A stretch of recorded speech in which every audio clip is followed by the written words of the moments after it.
শ্রোতা বন্ধুরা, গল্প কথার আসরে আজকের বৈঠকে যোগদান করার জন্য অনেক ধন্যবাদ। আমি রুদ্র দত্ত। শুনতে থাকুন শ্রুতি পুস্তক বিমল করের বালিকা বধূ। এই এপিসোডে চতুর্থ এবং অন্তিম পর্ব।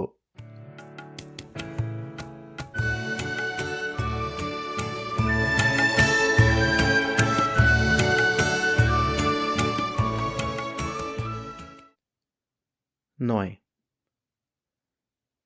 চন্দ্রা তামাশা করিয়া যাহা বলিয়াছিল তাহা যথার্থ। বেল পাকিলেও আমার মতন কাকের আনন্দ করিবার কোনো সঙ্গত কারণ ছিল না। বরং ভাবিয়া দেখিলে আমাকে আরও হতভাগা মনে হইবে। দ্বিজেন্দ্রলালের একটি গান আছে, কোথায় যেন শুনিয়াছিলাম, সে কেন দেখা দিল রে, না দেখা ছিল যে ভালো। ইহার মর্মার্থটি সম্ভবত তখন পূর্ণমাত্রায় অনুভব করিয়া থাকিব। রজনীর আবির্ভাবটি সত্যই বিজলির মতো হইল, আসিতে না আসিতেই মেঘে লুকাইয়া পড়িল।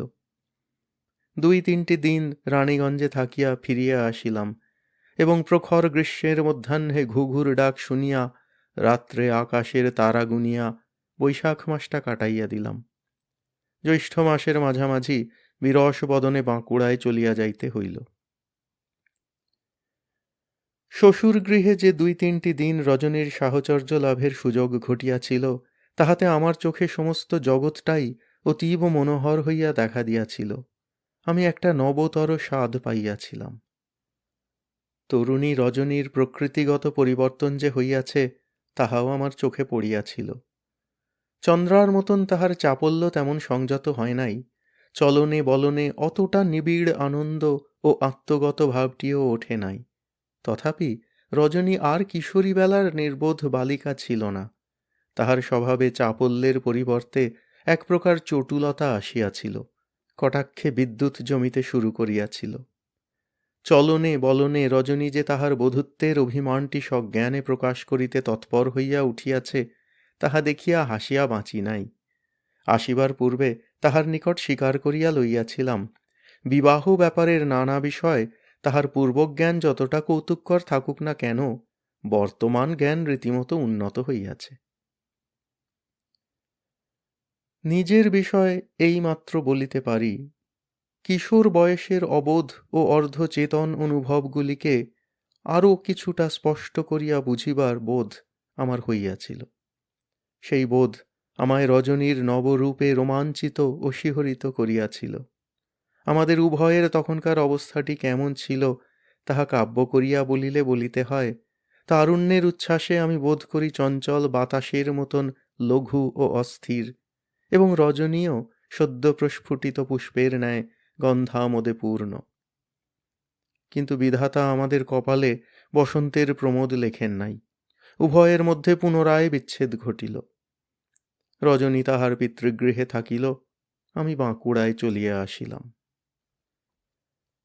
পিতা ঠাকুর স্বয়ং আমায় সাথে করিয়া বাঁকুড়ায় লইয়া আসিলেন এবং কলেজে ভর্তি করিয়া দিলেন।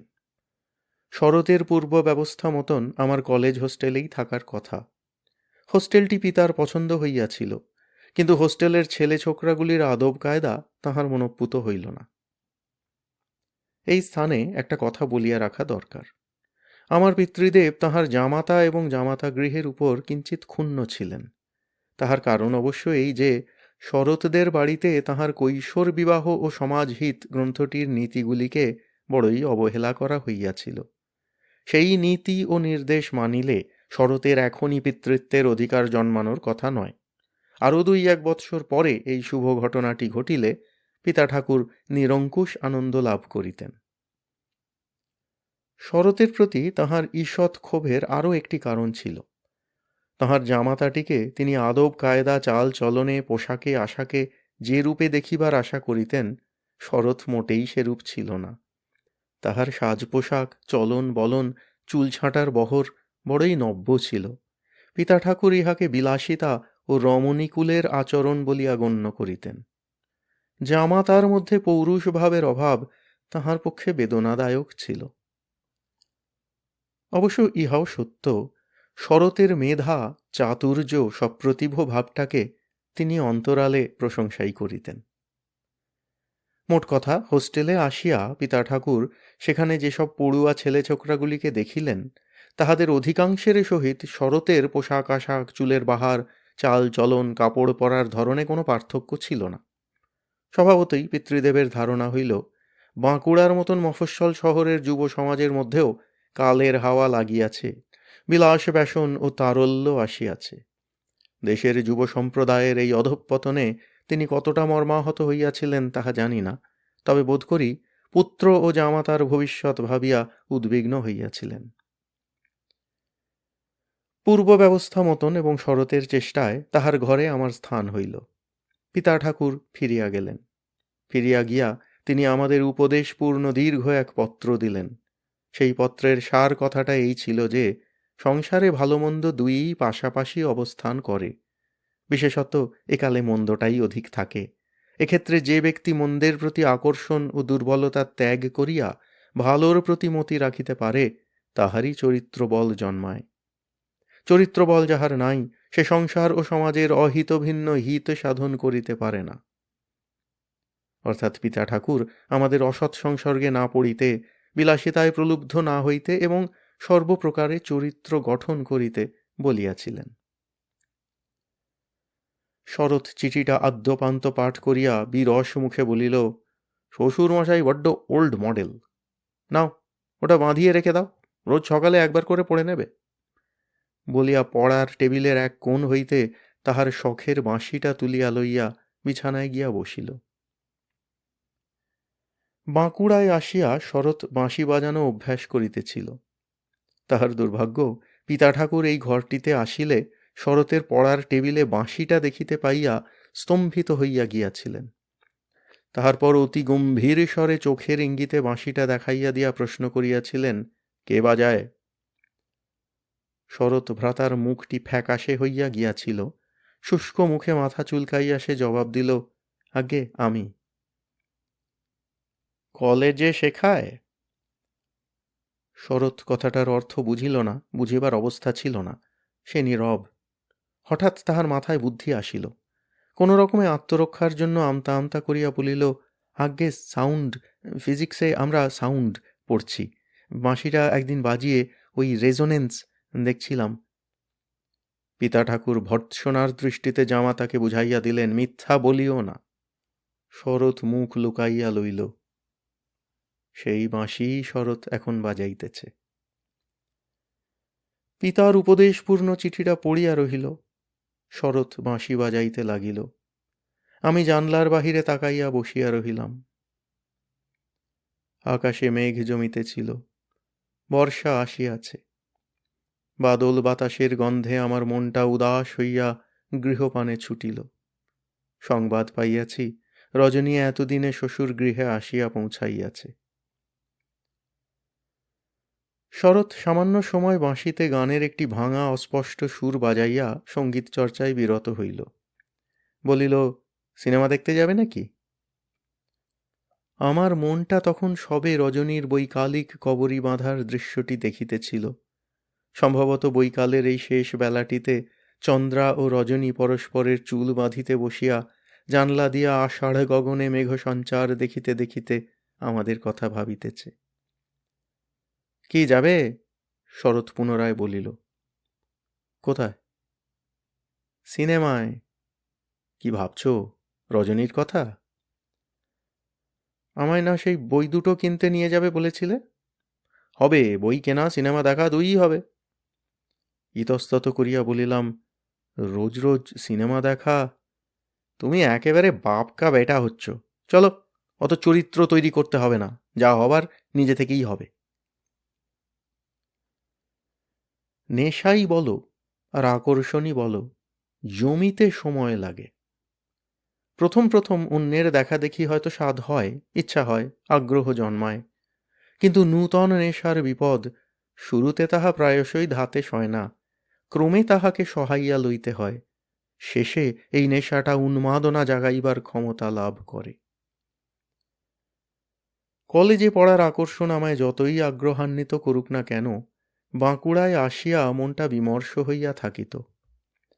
জন্মাবধি গৃহে পিতা মাতা ভ্রাতা ভগ্নীর মধ্যে থাকিয়াছি, উহাদের ছাড়িয়া কোথাও যাই নাই।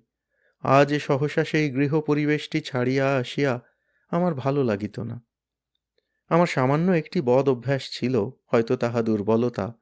স্নানের সময় মাতা ঠাকুরানী স্বহস্তে আমার মাথার চুলে তেল মাখাইয়া দিতেন। অতি বাল্যকাল হইতে স্বাবলম্বী হওয়া সত্ত্বেও এই বিশেষ অভ্যাসটি আমি ত্যাগ করিতে পারি নাই। মাতা ঠাকুরানীও তাহা পরিত্যাগ করেন নাই। হোস্টেলে আসিয়া স্নানের বেলা শরতের কথা মতন সুগন্ধি তেল মাখিবার সময় কেন জানি না গলার কাছটায় বাতাস জমিয়া কঠিন হইয়া আসিত। শরৎ আমার মুখ দেখিয়া কিছু অনুমান করে এই ভয়ে স্নানঘরের দিকে ছুটিয়া পালাইতাম। পিতা ঠাকুরের জন্য, ভ্রাতাটির জন্য, এমনকি চন্দ্রার, যাহার অদর্শন এখন খানিকটা অভ্যাস হওয়ার কথা, জন্যও মন খারাপ হইত। রজনীর বিরহে হাহুতাশের তো অন্ত ছিল না। আমার গৃহের শান্ত কোলাহলহীন পরিবেশের সহিত এই ছাত্রাবাসটির কোথাও কোনো মিল ছিল না। আমাদের সেই গ্রাম্য অতি পরিচিত স্নিগ্ধ প্রকৃতির সহিত আমার আজন্মকালের সম্পর্কটা ঘুচিয়া যাওয়ায় মনটা যেন মরিয়া থাকিত। আমি নিতান্ত গ্রাম্য বালক। লোহা কারখানার যে স্কুলে বরাবর বিদ্যাশিক্ষা করিয়াছি তাহার কোনো চাকচিক্য ছিল না। খানিকটা পাকা বাড়ি, বাকিটা খড়ের ছাউনি করা কাঁচা ইমারত। মাস্টার মহাশয়রাও নিতান্ত সাধারণ সমাজের মানুষ ছিলেন। স্কুলের ঘরবাড়ি, মাস্টার মহাশয় এবং বন্ধুদের সঙ্গে হৃদয়ের সম্পর্কটা বড় গভীর ছিল। বাঁকুড়ার কলেজে পড়িতে আসিয়া তাহার লেশমাত্র স্পর্শ পাইতাম না। মিশনারি অর্থে কলেজটা রীতিমতো জমক করিয়াই করা হইয়াছিল। তাহার প্রকাণ্ড ইমারত, মস্ত মস্ত গৃহ, আদব কায়দা, গাম্ভীর্য। কিন্তু আমার মতন নবাগতকে ইহা কেবলমাত্র বিমূঢ় করিত। কলেজে পড়ার আগ্রহটা তাই আমার কাছে গোড়ায় নাবালকের শখের নেশার মতন হইল। অনাভ্যাসের দরুন পদে পদে বিব্রত ও শ্বাসবন্ধ হওয়ার উপক্রম হয়। দেখিতে দেখিতে এই নেশা জমিয়া উঠিল। যাহার মধ্যে প্রথমটায় কোনো আনন্দ পাই নাই, তাহাই প্রভূত আনন্দের উপাদান হইল। কলেজের পড়াশোনা পুরাদমে শুরু হইয়া গিয়াছিল। সহপাঠীদের সহিত আলাপ পরিচয় ঘনিষ্ঠ হইতেছিল। হোস্টেলের জীবনযাত্রার সহিত অভ্যাসের সম্পর্ক স্থাপিত হইয়া গেল। আমার গৃহপীড়া অনেকটা অন্তর্হিত হইল। কলেজ জীবনের রোমাঞ্চ ও উন্মাদনা, স্বাধীনতা ও সুখের আস্বাদটা পাইতে লাগিলাম। স্বীকার করিতে দোষ নাই, শরৎ আমার বাহ্য স্বভাব হইতে স্কুলের এবং গ্রাম্যতার হীনতাবোধটা কাটাইয়া তুলিতে বিশেষ সাহায্য করিয়াছিল। আমার ধুতি পরার বহর, কেশচর্চা, জামার কাটছাঁট হইতে একটি কলোনির যুবককে আবিষ্কার করা সম্ভব হইতে লাগিল। কথাবার্তাও সপ্রতিভ হইয়াছিল। একটি বিষয় শরৎ আমায় সতর্ক করিয়া দিয়াছিল। বলিয়াছিল, কতগুলো মহা বখা ছেলে আছে, আমি বলি আউট সিগনাল, তাদের পাল্লায় পড়ো না। শরৎ আমায় সেই বখাটে ছেলেগুলির তালিকা ও পরিচয় জানাইয়া বলিল, ওরা সব ডন জুয়ান, মেয়ে দেখলেই জিভ দিয়ে জল ফেলে, সাবধান। শরৎ আত্মীয় বন্ধুর দায়িত্ব পালন করিয়াছিল, না করিলেও ক্ষতিবৃদ্ধি ছিল না। আমার সহিত সেই বিপজ্জনক ছেলেগুলির কোনো সংস্রব ঘটে নাই। এ সম্পর্কে বরাবরই একটা ভীতি আমার ছিল। ইতরতা জিনিসটা সহ্য করিতে পারিতাম না। ইহারা অশালীন, অসভ্য ও ইতর প্রকৃতির ছিল। রজনী আশঙ্কা প্রকাশ করিয়াছিল, কলেজে বড় বড় মেয়েরা পড়ে, তাহাদের সহিত মেলামেশা করিলে আমার মতিভ্রম ঘটিতে পারে। মিথ্যা বলিব না, রজনীর নিকট একটি পত্রে আমি এ বিষয়ে আমার সরল স্বীকারোক্তিটি করিয়াছিলাম। লিখিয়াছিলাম, তাহার চিন্তা ছাড়া অন্য চিন্তা আমি করি না, তাহার মুখ ভিন্ন অন্য মুখে আমার রুচি নাই। কথাটা যে কত সত্য ঈশ্বরই জানিতেন।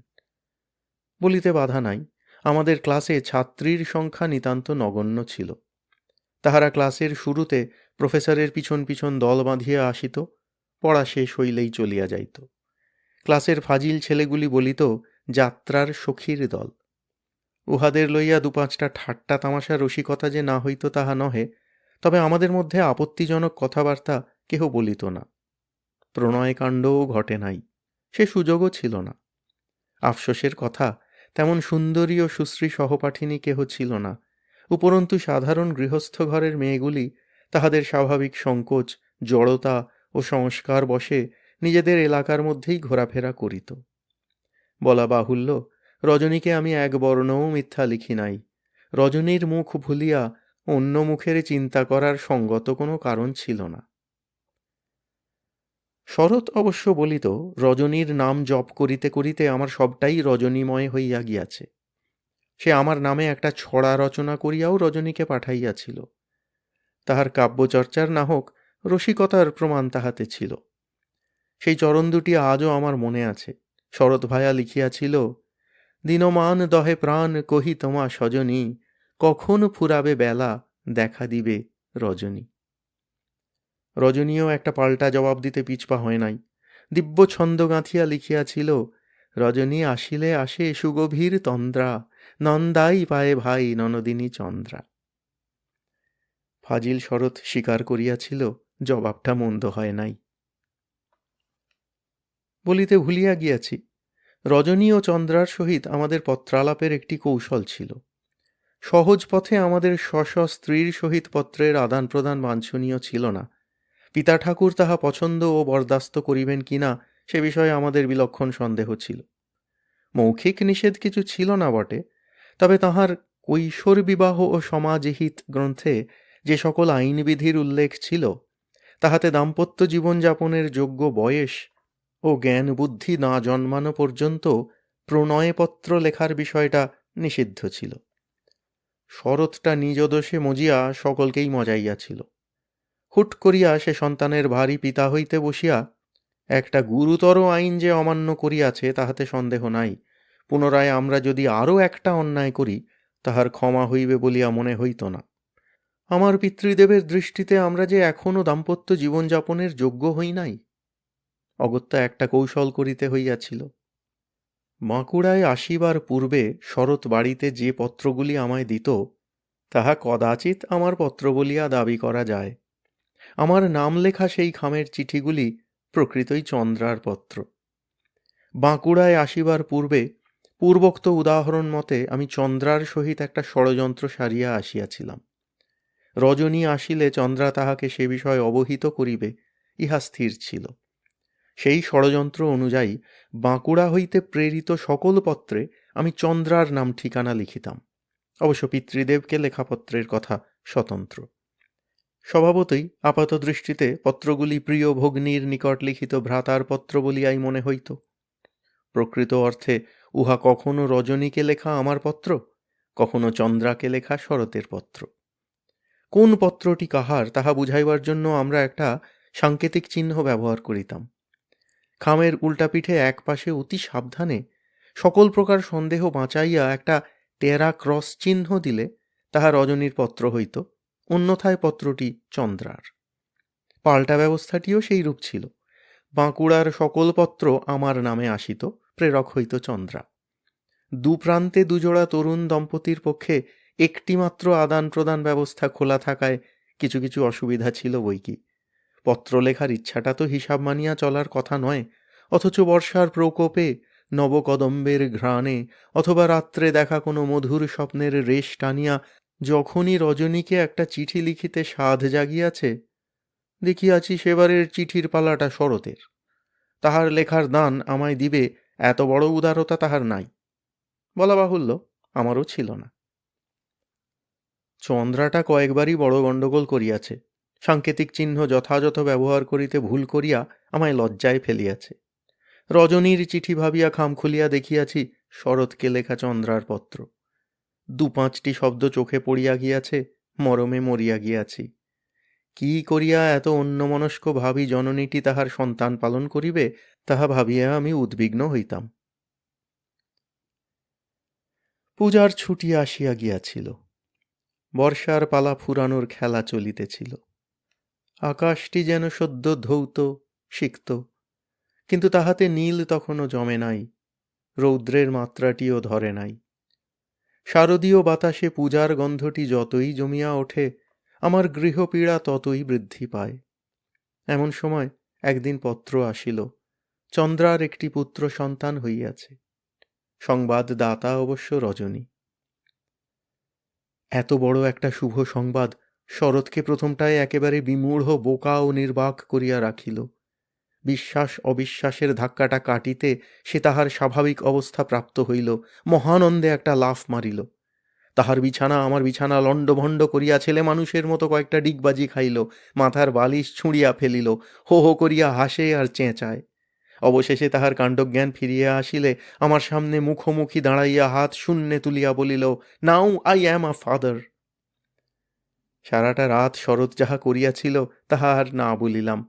এই রকম একটি নাবালক পিতার কাণ্ডকারখানা আমার সাবালক পিতা ঠাকুর যদি দেখিবার সুযোগ পাইতেন, হয়তো তিনি পিতৃত্বের পদমর্যাদার এমন চাপল্য মার্জনা করিতে পারিতেন না। মোট কথা, শরৎ পিতা হইয়াছে এই চিন্তায় বিস্মিত, আনন্দিত যতটা হইয়াছিল, ততটাই যেন নিজের সম্পর্কে নিজেরই একটা কৌতুক অনুভব করিয়াছিল। শরৎ ভায়া এক সময় খানিকটা কাঁদিয়াছিল। কেন জানি না, আনন্দে নাকি কোনো অপ্রকাশ্য আবেগে, তাহা বুঝিতে পারি নাই।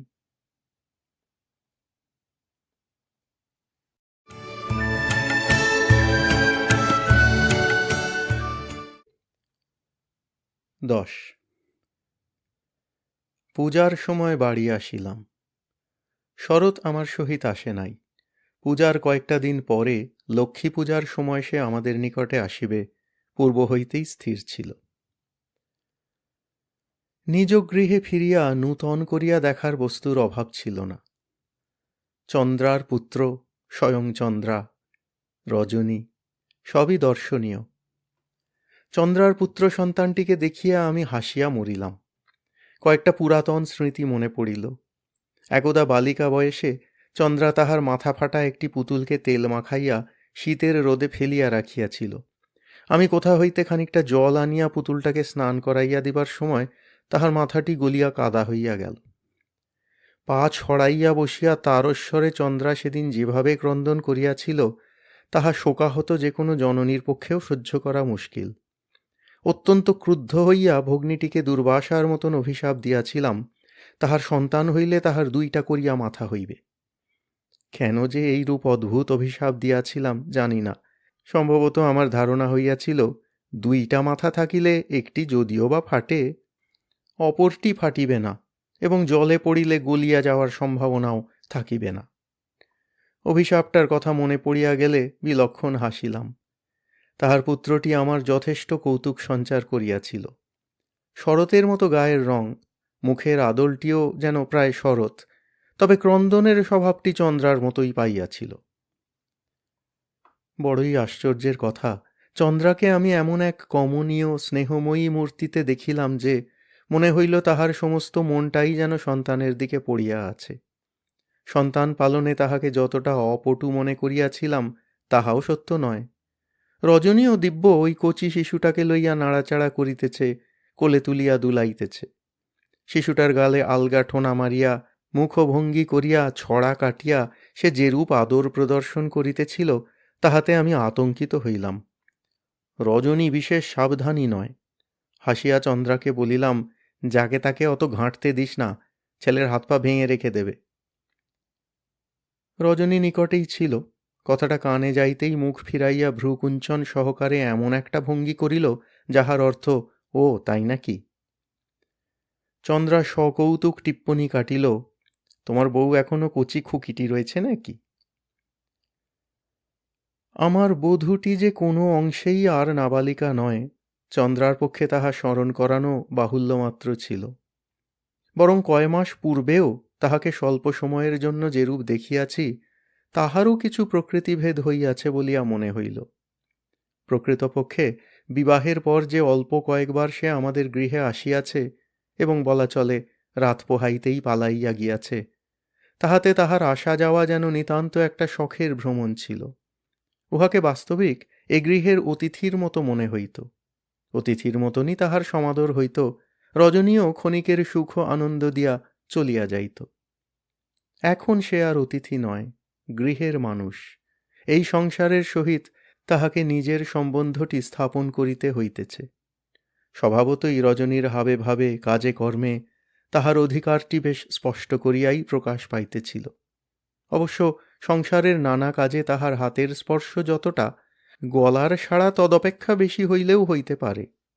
শরৎ আমায় বলিয়াছিল, কোনো সংস্কৃত কাব্যে নাকি বলা আছে, ময়ূরের পেখম আর রমণীর কণ্ঠস্বর ইহাই তাহাদের ভূষণ।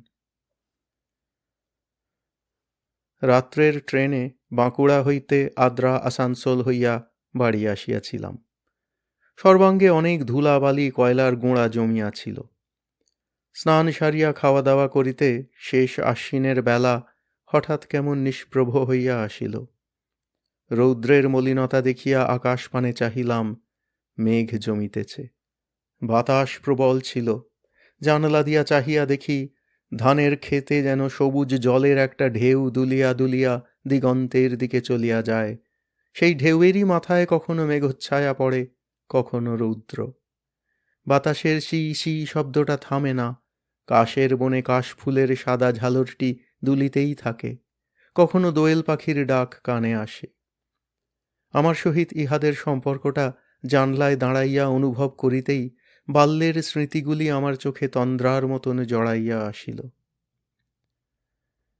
বিছানায় শুইয়া কখন যে ঘুমাইয়া পড়িয়াছি জানি না। সারা রাতের অনিদ্রা এই অলস মধ্যাহ্নে তাহার পাওনাটুকু মিটাইয়া লইয়া যখন প্রস্থান করিল, চোখ মেলিয়া দেখি ঘরের মধ্যে আঁধার জমিয়াছে। জানালার কাছে আসিয়া দাঁড়াইতেই বৈকালের আলোকহীনতার সহিত মেঘময় বাদল আবহাওয়াটা চোখে পড়িল। খ্যাপা আশ্বিনের এই মুখ ভার হয়তো আজ আর কাটিবে না।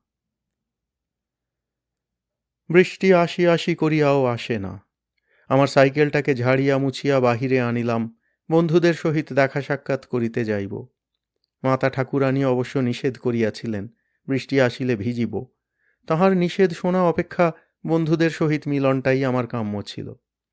কলেজ হইতে যত গল্প আনিয়াছি, যত রোমাঞ্চ আনন্দ, তাহা যতক্ষণ না তাহাদের মধ্যে বিলাইতে পারিতেছি ততক্ষণ স্বস্তি পাইতেছি না। বন্ধুদের মধ্যেও দু চারজন, কেহ হেতমপুর, কেহ বর্ধমান কলেজে পড়িতে গিয়াছিল, তাহাদের গল্পও শোনা চাই। সাইকেল লইয়া দালান দিয়া যাইতেছি, রজনীর সহিত মুখোমুখি হইলাম। আমায় দেখিয়া সে দাঁড়াইল, চারিপাশে চকিতে চাহিয়া দেখিল, পরে কাঁধের কাছে কেমন একটা হিল্লোল তুলিয়া মৃদু গলায় বলিল, আহা, কি কাপড় পরার ছিঁড়ি, লটপটে বাবু, যাও কাপড়টা ছিঁড়ে আনো। রজনীর এই তিরস্কার ও শাসনের কাঁচা পাকা ভঙ্গিটি এতই চমৎকার লাগিল যে হাসিয়া ফেলিলাম। বলিলাম, পুরনো কাপড়, শ্বশুর বাড়ির। আমার সপ্রতিভ জবাবে রজনী বুঝি সবিস্ময়ে আমায় লক্ষ্য করিতেছিল। তাহার দিকে সকৌতুক কটাক্ষপাত করিয়া সাইকেলের ঘণ্টিটা টিপিয়া দিলাম। রজনী সশঙ্ক নয়নে চারিপাশ দেখিল, তাহার পর আমাকে তাহার সেই অতি পুরাতন উপায়ে জিভ ভেঙাইয়া চকিতে পলায়ন করিল। ফিরিতে ফিরিতে সন্ধ্যা উত্তীর্ণ হইয়া গিয়াছিল। এক পশলা বৃষ্টি হওয়ার পর আকাশের মেঘ ছিঁড়িয়া গিয়াছে, বাতাস অতীব চঞ্চল। তরুলতা, ঘাস, মাঠ সবই ভিজিয়াছে, হাওয়ায় জলকণার আর্দ্রতা। পঞ্চমী তিথি। গ্রাম্য চণ্ডীমণ্ডপে মাঝে মাঝে ঢাক বাজিয়া উঠিতেছে। সারাটা পথ গলা ছাড়িয়া শরতের শেখানো একটা গান গাহিতে গাহিতে আসিয়াছি। আমার সেই তন্ময় চিত্ত গানের কিছুটা পলাতক বাতাস কোথায় ভাসাইয়া লইয়া গিয়াছে তাহা জানি না, তবে বাকি অংশটা আমার মনটিকে বেশ আপ্লুত করিয়া ফেলিয়াছিল। বাড়ি পৌঁছাইয়া শিউলিতলার কাছে দাঁড়াইয়াও গানের রেশটি থামাইতে পারি নাই। হঠাৎ খেয়াল হইল বাড়ি আসিয়াছি। সহসা গান বন্ধ হইল। বাহির বাড়িতে পিতা ঠাকুরের বসার ঘরে আলো জ্বলিতেছে। আমার সঙ্গীত চর্চা তাহার কানে গিয়াছে কিনা বুঝিতে পারিলাম না। কিঞ্চিৎ আতঙ্কিত হইলাম। তথাপি গায়ে মাথায় কয়েক বিন্দু জলকণা, পায়ে সামান্য কাদামাটি, শরৎ সন্ধ্যার আর্দ্র বাতাস, শিউলি ফুলের সুমধুর ঘ্রাণ আমায় বহুকাল পরে যেন নিজের জগতে ফিরাইয়া আনিল। রাত্রে বিছানায় শুইয়া একখণ্ড বঙ্কিম গ্রন্থাবলী পড়িতেছিলাম। বেশ কয়েক পাতা পড়া হইয়া গেল। আমার প্রত্যাশিত পাত্রীটি এখনও আসিল না।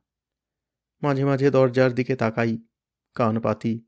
যাহাকে কামনা করি তাহার পদধ্বনির আভাসও শ্রুতিগোচর হয় না।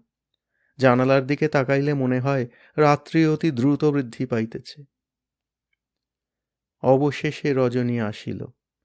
তাহার পদশব্দ শুনিয়া অতি মনোযোগী ছাত্রের মতন বিছানায় উপুড় হইয়া গ্রন্থাবলী পড়িতে লাগিলাম। রজনী আসিল। আমি মুখ তুলিলাম না, না তুলিয়াও স্পষ্ট বুঝিলাম সে দরজা বন্ধ করিল। রজনী বিছানার কাছে আমার মাথার পাশে আসিয়া দাঁড়াইল। জানিয়া শুনিয়া বুঝিয়াও আমি একটা পাতা উল্টাইয়া পুস্তক পাঠে মনোনিবেশ করিলাম। রজনী দু মুহূর্ত দাঁড়াইয়া বোধ করি কোনো মতলব ঠাহর করিল। হঠাৎ দেখি টেবিল ল্যাম্পের বাতিটা আস্তে আস্তে মলিন হইতে মলিনতর হইয়া আসিতেছে। মুখ তুলিলাম। রজনীর একটি হাত আলোর সলিতা ওঠানোর কলের উপর, সে সলিতাটা ক্রমশই নামাইয়া দিতেছে। ও তুমি? আমি যেন এতক্ষণ কিছুই দেখি নাই, বুঝি নাই। রজনী তাহার মাথাটা একপাশে অনেকখানি হেলাইয়া রঙ্গ করিয়া বলিল, আজ্ঞে মশাই, আমি। রজনীর সেই ভঙ্গিটা এবং কথা বলার ঢংটা না দেখিলে তাহার চমৎকারিত্ব বোঝানো যায় না। তাহাকে কি বলিতে যাইতেছিলাম, হঠাৎ একটা কথা মনে পড়িল। বলিলাম, আলোটা একটু বাড়াও। কেন? বাড়াও না, একটা মজার জিনিস দেখাবো। রজনী বাতির শিখা বাড়াইয়া দিল। এখানে বসো। কি? হ্যাঁ, বসো না। রজনী আমার মাথার পাশে বিছানার কিনারায় বসিল। তাহার দিকে বইটা আগাইয়া দিলাম। বলিলাম, এখানটায় পড়ো। কি পড়ব? কি বই ওটা? ইন্দিরা। এখানটায় পড়ো, জোরে জোরে। ইস, মাস্টারি। রজনী আমার পাশে ঝুঁকিল। তাহাকে আঙুল দিয়া ষোড়শ পরিচ্ছেদের মাথাটা দেখাইয়া দিলাম। রজনী মুখ নিচু করিয়া মনে মনে পড়িল। অপেক্ষা করিয়া আমি তাহাকে একটা তাগাদা দিলাম, অবশ্য হাসি চাপিয়া। জোরে জোরে পড়ো। আমার দিকে বইটা ঠেলিয়া দিয়া রজনী মুখ তুলিল। আহারে, আমি যেন ওই, আমার বয়ে গেছে তোমায় জ্বালাতন করতে। তুমি পড়ো গে যাও। বইটা টানিয়া লইয়া আমি সরবে পড়িতে লাগিলাম। পুরুষকে দগ্ধ করিবার যে কোনো উপায় বিধাতা স্ত্রীলোককে দিয়াছেন, সেই সকল উপায়েই অবলম্বন করিয়া আমি অষ্টাহ স্বামীকে জ্বালাতন করিলাম। আমি স্ত্রীলোক, কেমন করিয়া মুখ ফুটিয়া সে কথা বলিব?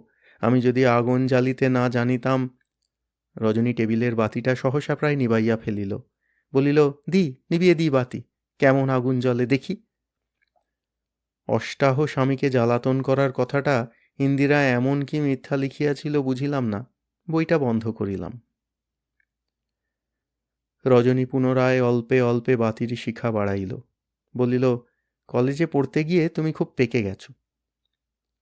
আমার যে কিছুটা পক্কতা আসিয়াছে সে বিষয়ে আমার নিজেরও সন্দেহ ছিল না, আপত্তিরও কারণ ছিল না। তবে রজনীর খুব কথাটার প্রতিবাদ করিতে পারিতাম, করিলাম না। বলিলাম, নিজে বুঝি কেঁচে গিয়েছ? রজনী আমার মাথার চুল ধরিয়া আলগা একটু টান দিল। দুদণ্ড চুপচাপ। রজনী বলিল, একটু ওঠো। উঠিবার প্রয়োজন না থাক, বসিবার প্রয়োজন ছিল। উঠিয়া বসিলাম। রজনী বলিল, বসে থাকলে যে, মাটিতে নেমে দাঁড়াও। কেন? বিছানাটা কি করেছ? ঝেড়ে নি। রজনীর উদ্দেশ্য বুঝিবার পক্ষে তাহার চোখের দুষ্ট হাসিটা যথেষ্ট ছিল। বলিলাম, তুমি যাও ডালে ডালে, আমি যাই পাতায় পাতায়। যেন কিছুই বোঝে নাই, রজনী অবোধের মুখ করিয়া তাকাইবার চেষ্টা করিল। এবার আর হবে না। আমি পা গুটাইয়া বসিলাম। কি? পেন নাম। রজনী হাসিয়া ফেলিল। পরে বলিল, হবে। ছি, যা করতে হয় তা না করলে চলে? বলিয়া তাহার মুখ বাঁকা করিয়া চোখ টানিয়া সরস গলায় বলিল, স্বামী তো জ্বালাতনের জিনিস। কথার শেষে রজনী আমার হাত ধরিয়া টানিল। অগত্যা নামিয়া দাঁড়াইলাম। রজনী প্রণাম করিল। আমি হাসিতেছিলাম। রজনী শুধাইল, হাসছ যে? আশীর্বাদ করলুম কি না? ওস রে, আশীর্বাদ? তা কি আশীর্বাদ করলেন ঠাকুর? মনে মনে করেছি, বলবো না। জানি। কি? আমি মরে যাই, তুমি আবার একটা বিয়ে করো। ভাগ, কি রে? বাহ, তোমার তো আগে তাই ইচ্ছে ছিল। না, নেভার, ইয়ার কি করো না। এই মিথ্যুক, তুমি বলনি বড় হলে আমায় ছেড়ে দিয়ে তুমি আবার বিয়ে করবে? রজনী চোখে ধমক তুলিয়া মাথা দুলাইয়া কথাটার সত্য সম্পর্কে জবাব চাহিল। মনে পড়িল একদা এইরূপ একটা সংকল্প ঘোষণা করিয়াছিলাম, কিন্তু রজনী মরুক ইহা আমি বলি নাই। কি আশ্চর্য স্মৃতিশক্তি! কথাটা রজনী এখনও মনে রাখিয়াছে। বলিলাম, সে কখন বলেছি স্যার? কোন টাইমে? তুমিও তো বলেছিলে পেতনি হয়ে আমার বউয়ের গলা টিপে দেবে। দেবই তো। রজনী যেন এখনও এ বিষয়ে মত পরিবর্তন করে নাই। উভয়ে হাসিয়া উঠিলাম। হাসি থামিল। রজনী বিছানাটা হাত দিয়া পরিপাটি করিতেছিল। তাহার সাজসজ্জায় বেশ কিছুটা যত্ন। কয়েকটি তোলা অলঙ্কার পরিয়াছে, পায়ে বিছা মল, মাথার খোঁপায় সোনার জল করা কাঁটা। খোঁপাটি বড় মনোহর বাঁধিয়াছে, পরনে নীলাম্বরী। বিছানাটি নিভাঁজ ও বালিশ দুটি নিবিড় করিয়া রাখিয়া রজনী মাথার দিকে গেল। জল খাবে? না। পানের রেকাবি হইতে পান লইয়া কাছে আসিল। হাঁ করো। রাত্রিরে পান খাবো? খাও গো খাও, বউ দিচ্ছে। রজনীর সরস কণ্ঠস্বরে পরিহাসটিই শুধু বাজিল না, তাহার সদ্যলব্ধ গৃহিণীজাত পরিপক্কতাও প্রকাশ পাইল। সে আমার মুখে পান ভরিয়া দিল। আমি চিবাইতে লাগিলাম। রজনী সরিয়া গেল। আলগোছে সামান্য জল খাইয়া পান মুখে পুরিল। কিসের যেন একটা স্বাদ আসিতেছে, চেনা অথচ নূতন। পানের রস যতই জিহ্বার সহিত স্বাদটাকে জড়াইয়া লয়, ততই যেন মনে হয় এই স্বাদ আমার অজানা নয়। মুখের ভিতরটা ঠান্ডা হইয়া আসিল, গন্ধ পাইলাম। পিপারমেন্ট, রজনীর সেই পিপারমেন্ট। রজনীকে দেখিতেছিলাম। কয় মাস পূর্বেও রজনীকে এইরূপ মনে হয় নাই। তাহার গড়নের কোথাও যদি কোনো অপূর্ণতা সেদিন থাকিয়াও থাকে, আজ তাহা পূর্ণ হইয়াছে, যেন প্রতিমার সকল শয্যা আজ সমাপ্ত। বিছানার দিকে আসিতে আসিতে রজনী আমার অপলক বিমোহিত দৃষ্টি দেখিয়া মুহূর্তের জন্য থমকাইয়া গেল। চোখে চোখে তাকাইয়া হঠাৎ বুঝি নিজের কাছেই নিজে ধরা পড়িয়া সামান্য আড়ষ্ট হইল। বলিল, ঠাকুরজি জোর করে সাজিয়ে দিল, বলিয়া সলজ্জ মুখে বিছানায় গিয়া বসিল। পর মুহূর্তে মুখ তুলিল, একেবারে সং সাজিয়েছে না গো। তুমি আরো সুন্দর হয়ে গেছ। ইস, খোশামদি! না সত্যি, মোস্ট বিউটিফুল। শোবে না? পা পা করিয়া বিছানায় গিয়া বসিলাম। রজনী আমার কপালের কাছ হইতে চুলগুলি সযত্নে ও সোহাগ ভরে সরাইয়া দিয়া বলিল, তোমার ঠোঁট খুব লাল হয়। পান খেলে হয়? হবেই তো, বউ কত ভালোবাসে, তাই না? রজনী হাসিয়া ফেলিয়া আমার কাঁধে মুখ লুকাইল। আর তোমার মুখে কি সুন্দর গন্ধ হয়, বর ভালোবাসে বলেই তো। অসহ্য কোনো লজ্জা যেন রজনী সহিতে পারিতেছিল না। আলোর শিখাটি নিবাইয়া দিল। হঠাৎ যেন অন্ধকার আসিয়া আমাদের সমস্ত সংসার হইতে বিচ্ছিন্ন করিয়া একা রাখিয়া গেল। অন্ধকারে রজনীর হাতের স্পর্শ, শরীরের স্পর্শ, ঘ্রাণ ও নিবিড় সাহচর্যের মধ্যে কখন যেন অনুভব করিলাম আমার বালিকা বধূটি আজ যৌবনের কুসুমগুলিতে সজ্জিত হইয়া আসিয়াছে। তাহার এই সদ্য যৌবনের অপরূপ মহিমায় আমার হৃদয়টি নিজের পরিপূর্ণতা অনুভব করিল। স্ত্রীর মুখচুম্বন করিয়া মৃদুস্বরে ডাকিলাম, রজনী। রজনী সামান্যক্ষণ নীরব থাকিল, পরে বিষণ্ণ গলায় বলিল, তোমার কলেজে পড়া কবে শেষ হবে? 4 বছর পরে। অনেক পড়ায়। এতটা দীর্ঘ পাঠ রজনীর যেন পছন্দ নয়। দেখতে দেখতে কেটে যাবে। কাটে না গো, কাটে না। আমারও। সত্য কথাটা স্বীকার করিয়া দীর্ঘশ্বাস ফেলিলাম। অন্ধকারের মধ্যে ভবিষ্যৎ 4টি বৎসর যেন বড়ই দীর্ঘ বলিয়া মনে হইল। মনটা দমিয়া গেলেও তাহা প্রকাশ করিলাম না। সান্ত্বনা দিবার মতন করিয়া বলিলাম, বছরে 5 মাস করে ছুটি, বাড়িতে এসেই থাকব তো। তারপর এক্কেবারে এখানে বরাবর তোমার কাছে।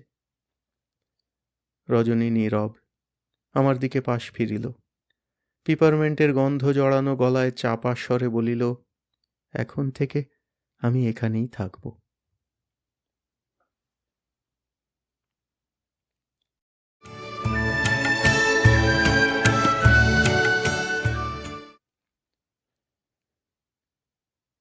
এগারো। আজও রজনী আমার নিকটেই আছে। দীর্ঘ 40 বৎসর সে আমার নিকটেই থাকিয়া গেল। আমরা আর যুবক যুবতী নয়, প্রৌঢ় প্রৌঢ়া হইয়াছি। আমার মাথার চুল পাকিয়াছে, দেহটা ভাঙিয়া আসিতেছে। রজনীর সিঁথির কাছটা সিঁদুরে চওড়া হইয়া অনেক চুল উঠিয়া গিয়াছে। কিছু কিছু চুলের রং সাদা হইয়াছে। তাহার শরীরে বয়সের একটা স্থূলতা আসিয়াছে। চোখের দৃষ্টি কমিয়া যাওয়ায় চশমা পরে। দেখিতে দেখিতে জীবনটা শেষ হইয়া আসিল। সুখে দুঃখে এই রজনীর সহিত এতটা কাল কাটিয়া গেল। পিতা ঠাকুর কবে চলিয়া গিয়াছেন, মাতা ঠাকুরানীও। ভ্রাতাটি জীবনে প্রতিষ্ঠিত হইয়াছে। স্ত্রী পুত্র কন্যা লইয়া সে এখানে থাকে। কলিয়ারিতে সার্ভেয়ারি করে। প্রয়োজন খুব একটা ছিল না, তথাপি কাজ বিনা পুরুষের দিন কাটে না বলিয়াই সে সার্ভেয়ারি করিতেছে। আমার কন্যার বিবাহ হইয়া গিয়াছে। পুত্র ডাক্তারি পড়া শেষ করিয়া হাসপাতালেই চাকুরি করিতেছে। আমার পিতা ঠাকুর আমার কৈশোর বিবাহ দিয়াছিলেন, আমি অতটা সাহস করি নাই। দিনকালের পরিবর্তন হইয়াছে। চন্দ্রা ও শরৎ ভায়াও মত দেয় নাই। তথাপি কন্যার বিবাহ দিয়াছিলাম 18 বৎসরে। পুত্রের বিবাহও দিয়াছি, তবে সম্প্রতি। আমাদের সন্তান কিছু বিলম্বে আসিয়াছিল। আমার ঘরের বিছানার সামান্য মাত্র পরিবর্তন হইয়াছে। বড় পালঙ্কে আমি একাই শয়ন করি। রজনী পাশে একটি ছোট খাটে ঘুমায়। তাহাকে কতবার বলিয়াছি, আমাকে একা ঘরে রাখতে তোমার ভয় করে? প্রৌঢ়া রজনী কথাটার জবাব দেয় না। বয়স হইলে ছোটখাটো আধি ব্যাধি থাকেই।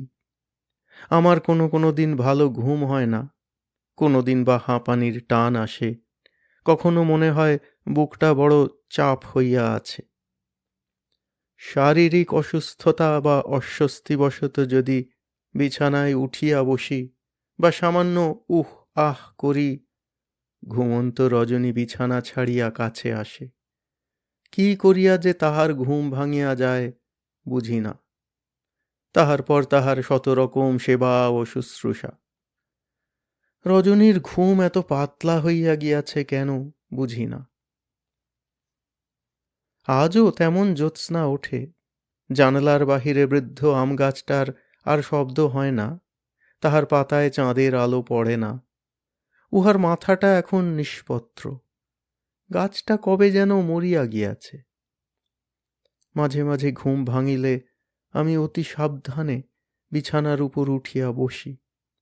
বসিয়া বসিয়া চাঁদের আলো দেখি, আম গাছটার কথা ভাবি, নিজের জীবনের কথাও।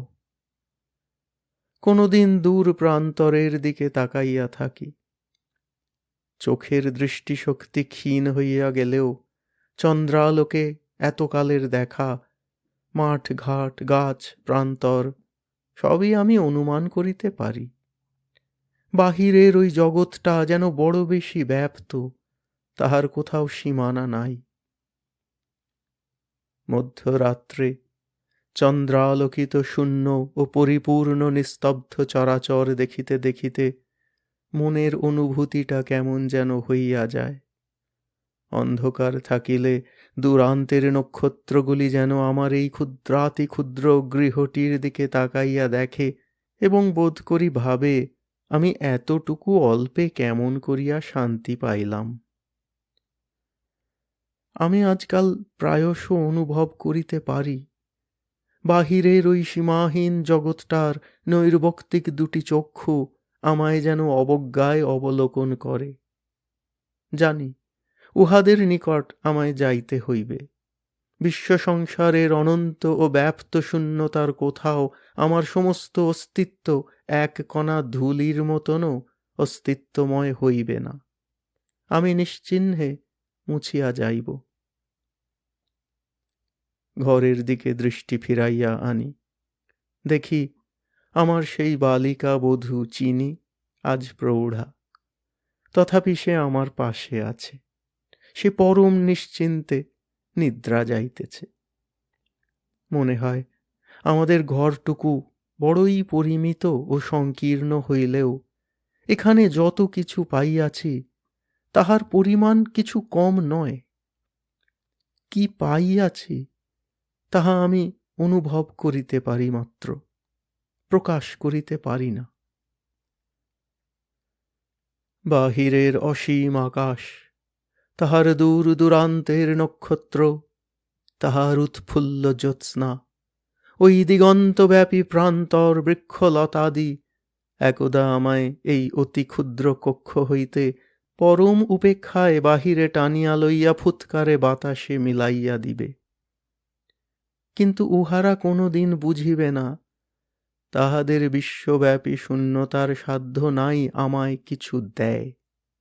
অথচ এই নিতান্ত নগণ্য এক গৃহকোণে আমার বালিকা বধূ উহাদের সাধ্যাতীত বস্তুগুলি দিয়াছে। আমার পিতা ঠাকুরকে আমি প্রণাম করি। তাঁহার কৃপায় অনেক পাইয়াছি।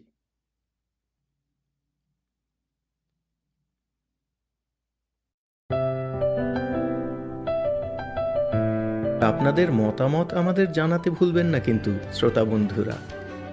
আমাদের ওয়েবসাইট golpokothar-asor.org, golpokothar-asor.org।